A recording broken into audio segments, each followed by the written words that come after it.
السلام عليكم ورحمة الله وبركاته. الحلقة دي أنا عاملها عشان أتكلم فيها عن نادي الزمالك. بالنسبة لنادي الزمالك اليومين اللي فاتوا سامع كلام بيقول إن شيكو بنزا وإخوان بزيرة هيمشوا. ناس كتير عمالة تتكلم تقولك أصل شيكو بنزا هيمشي، أصل هيحصل خلل في الفرقة، أصل إخوان بزيرة هيمشي، لعيبة الزمالك مش هتعرف تلعب. يا جماعة أنا عايز أعرف حاجة. انتوا دلوقتي عمالين تقولوا في كلام مش مظبوط ومش عاجبني. انا عايز اعرف بس، هو نادي الزمالك هيقف على اخوان بزيرة وهيقف على شيكو بنزا ولا هيفرقوا معانا؟ ما يمشوا. إيه المشكلة؟ إيه المشكلة لما اخوان بزيرة وشيكو بنزا يمشوا؟ هو انتوا يعني مارادونا يعني هيمشي وبليه البرازيلي؟ ما احنا نقدر نجيب 5000 واحد احسن من شيكو بنزا واحسن من اخوان بزيرة. ايه المشكلة؟ نادي الزمالك نادي كبير يعني، ما يوقفش على لعيب ولا اتنين ولا حتى ال11. لو مشيناهم هنجيب ناس تانية.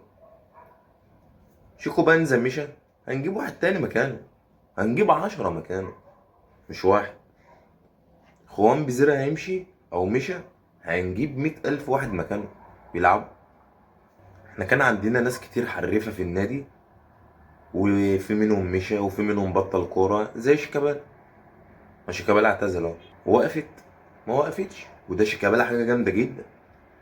محمود عبد الرازق شيكابالا كل الناس عارفة ان ده لاعب كورة مش هيجي زيه تاني، وبطل كورة. هل النادي وقع؟ النادي اتفض؟ مكملين عادي، ونادي الزمالك لسه اخد الدورة اهو. ايه المشكلة يعني؟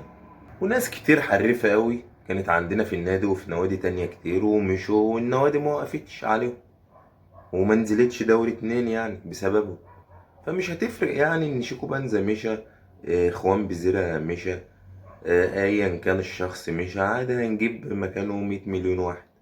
فانا هعمل الفيديو ده عايز اوصل للناس ان كرة القدم ما بتقفش على حد، واي شغلانة في الدنيا ما بتقفش على حد، بس انا تحديدا بتكلم في الكورة.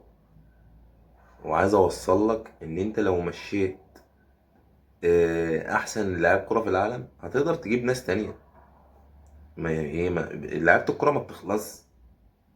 ما يمشي شيكو بنزا يعني، مين شيكو بنزا يعني؟ احنا عندنا هنا ناس في مصر احسن من شيكو بنزا واحسن من خوان بزيرة، احسن من لعيبه كتير افارقه ومحترفه. انا سامع ان هم يصعدوا لاعب كوره اسمه يوسف وائل الفرنسي، بيقول ان هو لاعب كوره جامد. يعني انت عندك ناس اهو، فاللي يمشي يمشي، احنا ما تفرقش معانا عادي يعني. ان شاء الله نادي الزمالك راجع بقوه وهيعمل حاجه في الموسم اللي جاي ده بامر الله.